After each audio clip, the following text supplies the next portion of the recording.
check the hallways, 200 hall, 300 hall, see where they looked up. You wanna do that?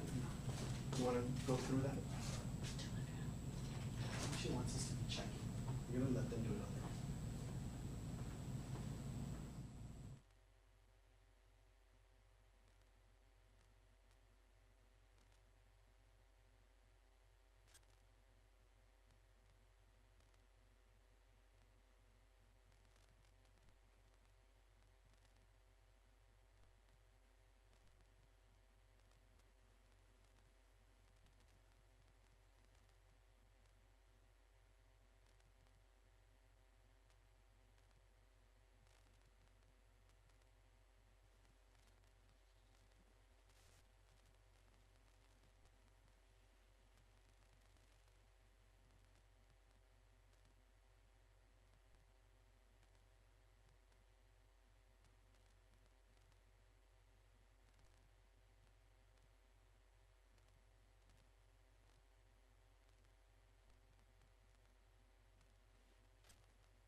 Back to you. Can we make that announcement?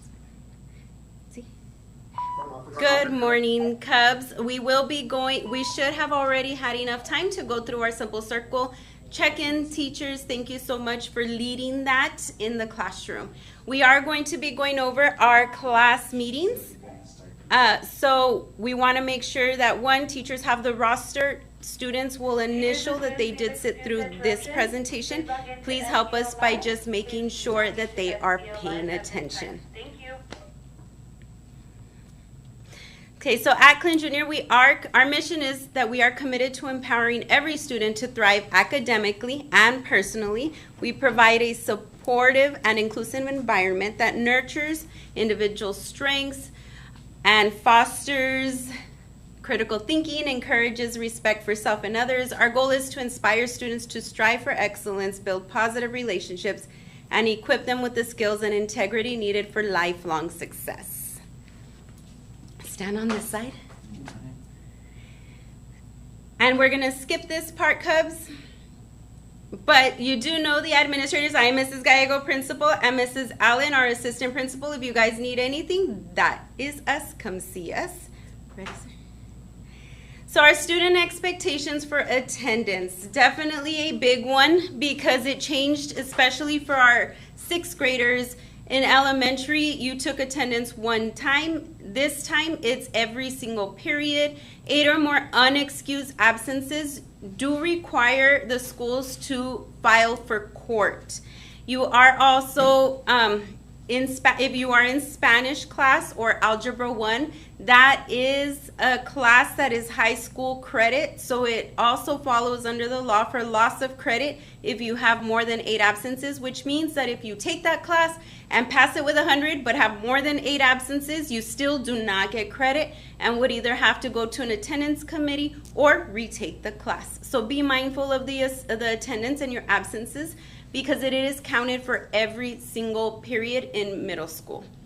If you are not making up that loss of credit, you will again have to take it over. So it's super important that you turn in your attendance notes to the front office every time you are absent. And if you are pulled out early to go to the dentist, the doctor, whatever, make sure you bring back the note from the doctor's office. Or if your parents take you out early because there's a family situation, you still need to have your parent write a note on why you did not, or why they picked you up early, and that needs to be turned into the front office. As a school, we can only accept 5 written notes from parents. After that, they do count against you, which counts against those 8 unexcused absences, which requires us to file for court. Tardies, transition is 3 minutes, Cubs. We know that maybe if you're in choir, trying to get to science might be a little tiny bit difficult, but if you are walking straight from one class to the other, not stopping to say hi or hang out, you should make it because we have timed it before. So please make sure that you are transitioning quickly and class to class. The tardy tracker will be beginning on Monday. We will start using that. And teachers will be placing your ID number on that tardy tracker if you are late to their class.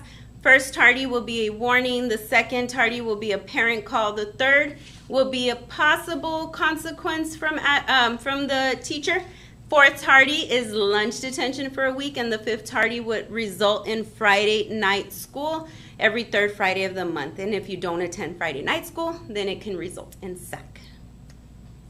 So super important we get to class on time. At lunch, Cubs, we want to make sure that all students go through the line. I know that you might not all eat here. You might not be hungry, but it is super important that you go through the line. You can either get your food and eat it, pick up your food and throw what you don't want, or you can give it to a friend, but you must go through the line, put your little ID number. Make sure you're in line, behaving appropriately. A big bolita is not a line. We need to get in line, wait our turn, just like you would when you go to an amusement park, to the mall, whatever you're in line for. You don't go all crazy. Stand in line, no pushing, no shoving, no cutting, no messing around. If we see that it is a consistent problem, we will pull you into lunch detention. When we tell you guys it's time to go outside and you are not done eating, you do not have to go outside. You can stay in the cafeteria during lunch when we go outside. So super important, because we've noticed that as soon as we go outside, everybody just throws their food and goes outside, or you think you have to go. You do not have to leave the cafeteria during lunch. You can finish eating your food. Please pick up your trash and keep the tables as clean as possible. And with that said, you should not be taking any food outside of the cafeteria. Okay? And so also, this is the same thing. Please do not play rough outside while we are playing, because if you notice, there's nothing but concrete for you guys. So we want you guys to be safe while you guys are outside. Dress code, Cubs, is every morning in the announcements is shown to you. This is yes and no's. Please follow the dress code. On the next slide, you do have on Thursdays, we do have our college and career readiness, which could be either of these two kinds of shirts. On Mondays, Tuesdays, Wednesdays, and Fridays, you can wear either of like those two, or your polo shirt that we go over every morning. Cell phones, I know it is a big thing, but cell phones are not allowed during the instructional day. It is now officially a law. So you need to put away and not use it during school hours. If you bring it to school, it must stay off and in your backpack put away. That means from the moment you get to the school to the moment you leave the school. So before school, when you're outside in the cafeteria, you're not supposed to be using your phones. At lunch, not supposed to be using your phones during class. And then after school, when you leave for the day, if you are no longer going to be staying in the building, you can go ahead and use it. That also includes any tutoring or after school programs that you're staying for. Phones should still be put away. This is just a list, Cubs, that I do want to go over the last couple of minutes, but each student at Clint Junior is expected to demonstrate courtesy, behave in a responsible manner, attend all classes regularly and on time. Big one on here is obeying all campus classroom rules and following a no gum policy. We have a no gum policy, Cubs, because we're playing, sometimes it falls out. So I've noticed that there's quite a bit of gum on the basketball courts. It makes the campus look ugly. It gets on people's shoes. There is a reason that there is a no gum policy. So if you are chewing gum, it's got to go in the trash. Please, it's better if you don't, okay? We also want you to respect the property of others, especially maintaining and taking care of your Chromebooks, because that is not your property. That is borrowed to you or lent to you. So you must also follow all student code of conduct and bus safety rules. The bus is a privilege.